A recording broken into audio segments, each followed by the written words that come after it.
Meu nome é Márcia, tenho 58 anos e por 35 anos eu guardei segredos que ninguém na minha família jamais poderia imaginar. Eu sempre fui a mulher certinha, a esposa dedicada, a mãe presente, a filha obediente, aquela que todo mundo elogiava nas festas de família, sabe? Ah, a Márcia é tão equilibrada, tão sensata. Só que ninguém sabia o que acontecia dentro de mim. Eu me casei com o Jorge aos 23 anos em 1991. Ele era engenheiro civil, trabalhador, sério, daqueles homens que a família inteira aprovava. Meu pai bateu no peito no dia do casamento e disse: "Escolheu bem, minha filha." Minha mãe chorou de alegria. Tudo parecia perfeito. A gente alugou um apartamento pequeno em Santo André. Eu trabalhava como secretária numa escola. E a vida seguia naquela rotina que todo mundo achava normal. Tive minha primeira filha, a Amanda, em 1993. 2 anos depois veio o Lucas. Eu deixei o emprego para cuidar das crianças. E o Jorge passou a trabalhar ainda mais. Fim de semana ele estava cansado. Feriado ele estava ocupado. Aniversário ele estava viajando a trabalho. Mas eu entendia, né? Afinal, ele estava construindo o nosso futuro. Só que ali naqueles primeiros anos de casamento, eu comecei a perceber uma coisa. Eu estava sumindo. Não fisicamente, mas por dentro. Eu acordava, fazia café, levava a criança para a escola, limpava a casa, buscava a criança, fazia janta, colocava para dormir. E quando ia deitar, eu olhava para o teto e pensava: e eu? Cadê eu nessa história toda? Foi em 1996 que eu comecei a escrever. Eu comprei um caderno brochura azul daqueles baratos de 96 folhas, numa papelaria perto de casa. Nada especial. Escondi ele no fundo do guarda-roupa, entre toalhas velhas que ninguém usava. E toda noite, depois que o Jorge dormia, eu tirava aquele caderno e escrevia. No começo eram coisas bobas, reclamações do dia. Hoje a Amanda fez birra no mercado. O Jorge esqueceu meu aniversário de novo. Mas com o tempo, aquilo virou outra coisa. Virou o único lugar onde eu era honesta. Eu escrevia sobre como me sentia invisível, sobre como ninguém perguntava se eu estava bem, sobre como eu passei a ser apenas a mãe da Amanda e do Lucas ou a esposa do Jorge. Escrevi sobre o dia que chorei trancada no banheiro porque ninguém tinha me dado parabéns no Dia das Mães. Escrevi sobre a solidão que eu sentia mesmo estando cercada de gente o tempo todo. E escrevi coisas que jamais teria coragem de falar em voz alta. Escrevi que às vezes eu tinha vontade de sumir, de pegar um ônibus e ir embora sem avisar ninguém. Escrevi que eu não amava meu marido da forma que todo mundo achava que eu amava. Escrevi que eu me arrependi de ter casado tão cedo, que eu tinha medo de ter desperdiçado minha vida. Aquele caderno virou minha válvula de escape. Eu escrevia e sentia um alívio imenso, como se estivesse tirando um peso de dentro do peito. Mas ao mesmo tempo, eu sabia que se alguém lesse aquilo, minha vida inteira desmoronaria. Os anos foram passando, as crianças crescendo, o Jorge cada vez mais distante, e eu cada vez mais presa naquela rotina. Minha mãe ficou doente em 2003, teve um AVC, e adivinhe quem largou tudo para cuidar dela? Eu. Meus 2 irmãos moravam longe demais. Minha irmã tinha filhos pequenos para cuidar. Sobrou para mim. Eu passava o dia inteiro na casa da minha mãe, dava banho, trocava fralda, fazia comida e à noite voltava para casa para fazer tudo de novo para o Jorge e para os meus filhos. Ninguém nunca perguntou se eu estava aguentando. Ninguém nunca ofereceu ajuda de verdade. Era como se fosse minha obrigação natural. Naquele momento, eu me sentia a pessoa mais útil e a mais invisível ao mesmo tempo. Como se minha vida só tivesse valor quando estava servindo alguém. Se você já se sentiu assim, sendo aquele que segura tudo nas costas enquanto os outros só aparecem para opinar, me conta nos comentários, porque eu sei que eu não sou a única a passar por isso. E eu continuava escrevendo. No caderno, eu xingava meus irmãos. Dizia o quanto eu os odiava pela covardia. Dizia o quanto eu me sentia usada pela minha própria família. Escrevi coisas horríveis, confesso, mas era a verdade. Era o que eu sentia e não podia dizer. Minha mãe faleceu em 2007. No velório, meus irmãos choraram como se tivessem perdido a pessoa mais importante do mundo. Eu fiquei em silêncio. Não consegui chorar. Acho que eu já tinha esgotado todas as lágrimas nos últimos 4 anos cuidando dela sozinha. Depois do enterro, a família se reuniu para dividir a herança. A casa da minha mãe, algumas economias, uns móveis. E sabe o que aconteceu? Meus irmãos simplesmente dividiram tudo em partes iguais. Como se eu não tivesse dedicado anos da minha vida cuidando dela. Como se meu sacrifício não valesse nada. Eu não falei nada. Aceitei minha parte, dei um sorriso amarelo e fui embora. Mas naquela noite, eu escrevi 12 páginas no caderno. 12 páginas de raiva, de mágoa, de decepção. Escrevi que eu nunca mais queria ver a cara deles, que eles eram parasitas, que eu tinha vergonha de ter o mesmo sobrenome. Nessa época, minha filha Amanda já estava na faculdade. Ela cursava publicidade na capital e morava numa república com outras meninas. O Lucas estava no ensino médio, cheio de planos de fazer direito. E o Jorge? O Jorge estava tendo um caso. Eu descobri em 2009. Mensagens no celular. Clássico, né? Uma colega de trabalho, 15 anos mais nova que eu. Quando eu confrontei ele, sabe o que ele disse? Márcia, você tá paranoica. Isso não é nada, só uma amizade. Me tratou como se eu fosse louca. Eu não tive coragem de ir adiante. Não tive coragem de terminar, de brigar, de fazer escândalo. Eu tinha medo.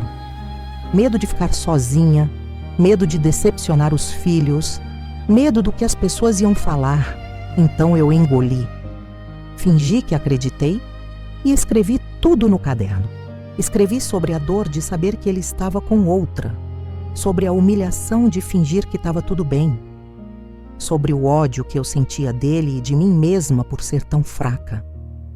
Aquelas páginas eram as mais pesadas.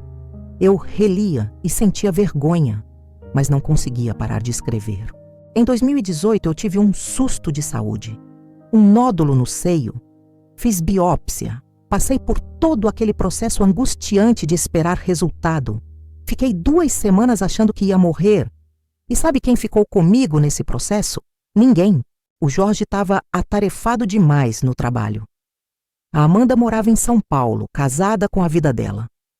O Lucas tinha acabado de passar num concurso e estava em fase de adaptação. Eu fui sozinha em todas as consultas, sozinha na biópsia, sozinha a esperar o resultado.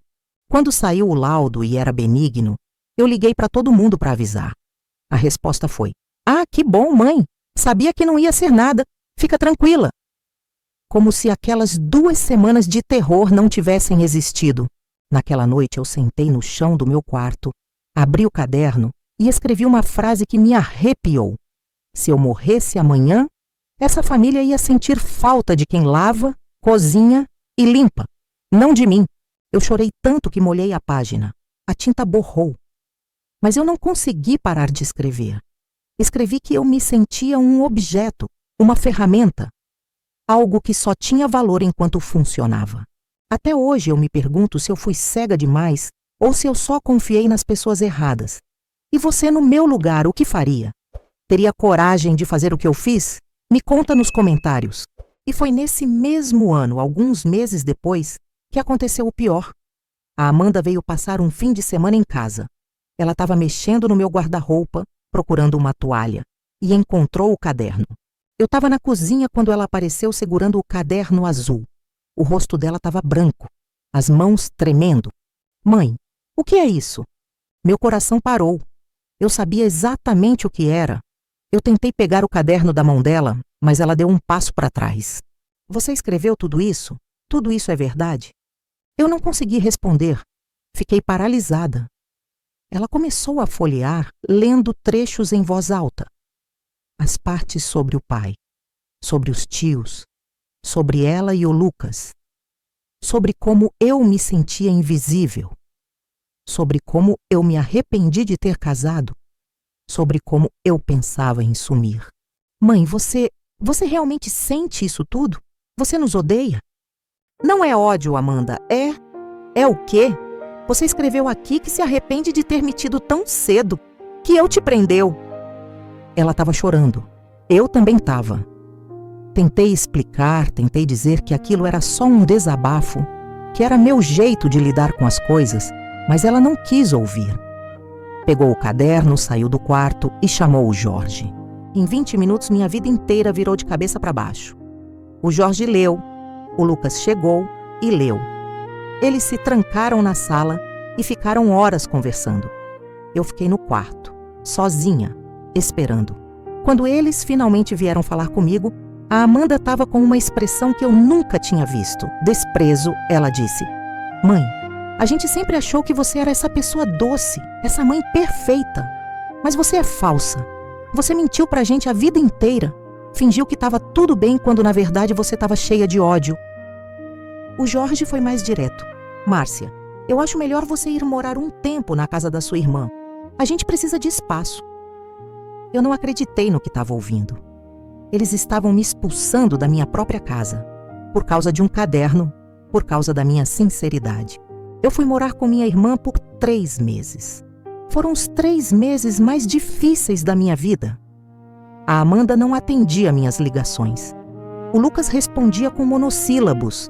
O Jorge mandava mensagens só para resolver coisas práticas, tipo conta para pagar. Mas sabe o que aconteceu nesse tempo? Eu comecei a respirar. Longe daquela casa, longe daquela rotina sufocante, eu comecei a me reconectar comigo mesma. Arrumei um emprego numa biblioteca, comecei a fazer terapia, voltei a estudar. Pela primeira vez em 35 anos, eu estava vivendo para mim. Quando voltei para casa 3 meses depois, eu não era mais a mesma Márcia. Eu sentei com o Jorge e disse: "Eu quero o divórcio." Ele ficou em choque. Achou que eu ia voltar arrependida pedindo desculpas. Mas eu não tinha nada para pedir desculpa. Aquele caderno era meu. Meus pensamentos eram meus. Eu tinha direito de sentir o que eu sentia. A separação foi difícil. A Amanda demorou mais de 1 ano para voltar a falar comigo direito. O Lucas foi mais compreensivo, mas também ficou confuso por um tempo. A família inteira me julgou. Coitado do Jorge. A Márcia enlouqueceu. Ela abandonou a família. Mas eu não abandonei ninguém. Eu só parei de me abandonar. Hoje, em 2026, eu moro sozinha num apartamento pequeno, trabalho meio período numa ONG e estou fazendo faculdade de psicologia. Tenho 58 anos e estou começando de novo. A Amanda me ligou semana passada e pediu desculpas. Disse que entendeu, finalmente, depois que ela mesma virou mãe e sentiu o peso de ser invisível. O caderno eu guardei. Não com vergonha, mas como prova. Prova de que eu sobrevivi, de que eu senti, de que eu existi, mesmo quando ninguém me via. E se eu pudesse voltar no tempo, eu faria tudo de novo. Inclusive escrever cada palavra daquele caderno, porque aquelas palavras me salvaram. Eu sei que muita gente vai me julgar pela decisão que eu tomei, mas só quem vive sabe o peso disso. Você teria tomado a mesma decisão que eu? Escreve sua opinião nos comentários, eu quero muito saber. Aquele caderninho azul, guardado por 35 anos, me deu a coragem que eu nunca tive. E hoje eu agradeço por ele ter sido descoberto, porque foi o empurrão que eu precisava para finalmente viver.